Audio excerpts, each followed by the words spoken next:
السلام علیکم ورحمۃ اللہ وبرکاتہ۔ الحمد للہ وحدہ والصلاة والسلام علی من لا نبی بعدہ۔ معزز دینی بھائیو، جیسا کہ ہم مسلمان معاشرے میں دیکھتے ہیں کہ بہت سے مسلمان لا علمی اور جہالت کی وجہ سے بیماریوں کے ازالہ اور نظر بد وغیرہ سے بچاؤ کے لیے تعویذ، گنڈے، دھاگے اور کڑے وغیرہ پہنتے ہیں اور یہ اعتقاد رکھتے ہیں کہ ان کے پہننے سے بیماریوں سے شفا حاصل ہوتی ہے اور نظر بد وغیرہ سے حفاظت ملتی ہے، جبکہ ان چیزوں کا پہننا شریعت اسلامیہ میں حرام ہے اور یہ عمل شرک اصغر ہے جو بڑے شرک میں ملوث کرنے کا زینہ ہے۔ یہاں تک کہ اہل علم کے راجح قول کے مطابق اگر یہ تعویذ قرآنی آیات سے بنائے گئے ہوں تو ان کا بھی پہننا جائز نہیں ہے، کیونکہ یہ نبی اکرم صلی اللہ علیہ وسلم اور صحابہ کرام کے طریقہ سے ثابت نہیں ہے۔ عبداللہ بن مسعود رضی اللہ عنہ بیان کرتے ہیں کہ نبی اکرم صلی اللہ علیہ وسلم نے فرمایا، ان الرقى والتمائم والتولة شرک، کہ بے شک شرکیہ جھاڑ پھونک، تعویذ اور شوہر بیوی کے مابین محبت پیدا کرنے کی خاطر کسی چیز کو پہننا شرک ہے۔ اور نبی اکرم صلی اللہ علیہ وسلم نے ایک دوسری حدیث میں فرمایا، من تعلق تمیمتا فقد اشرک، کہ جس آدمی نے تعویذ لٹکایا اس نے شرک کیا۔ نبی اکرم صلی اللہ علیہ وسلم نے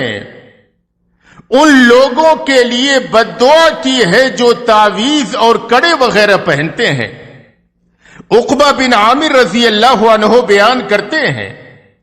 کہ نبی اکرم صلی اللہ علیہ وسلم نے فرمایا، من تعلق تمیمتا فلا اتم اللہ لہ ومن تعلق ودعتا فلا ودع اللہ لہ، کہ جو شخص تعویذ لٹکائے اللہ اس کی ضرورت کو پوری نہ کرے، اور جو سیپ لٹکائے اللہ اس کو سکون عطا نہ کرے۔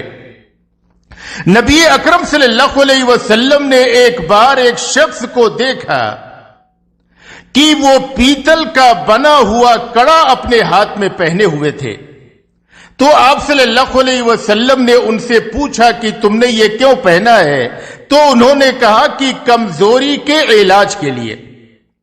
تو آپ صلی اللہ علیہ وسلم نے فرمایا کہ تم اسے نکال کر کے پھینک دو، اس سے تمہاری کمزوری میں اور اضافہ ہوگا، اور اگر اسے پہنے ہوئے تمہاری وفات ہو گئی تو تم کبھی بھی کامیاب نہ ہوگے۔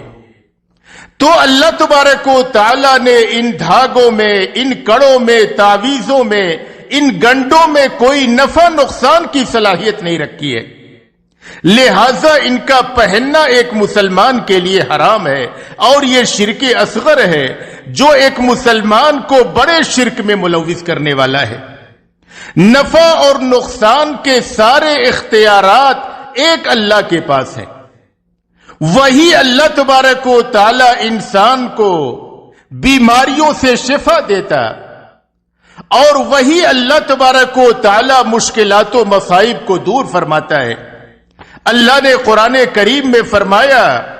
وَإِن يَمْسَسْكَ اللَّهُ بِضُرٍّ فَلَا كَاشِفَ لَهُ إِلَّا هُوَ،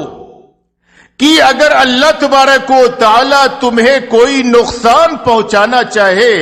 تو اس نقصان کو اس اللہ کے علاوہ کوئی دور کرنے والا نہیں۔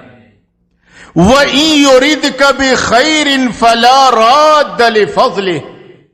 اور اگر اللہ تبارک و تعالی تمہیں کوئی بھلائی پہنچانا چاہے تو اس بھلائی کو کوئی روکنے والا نہیں۔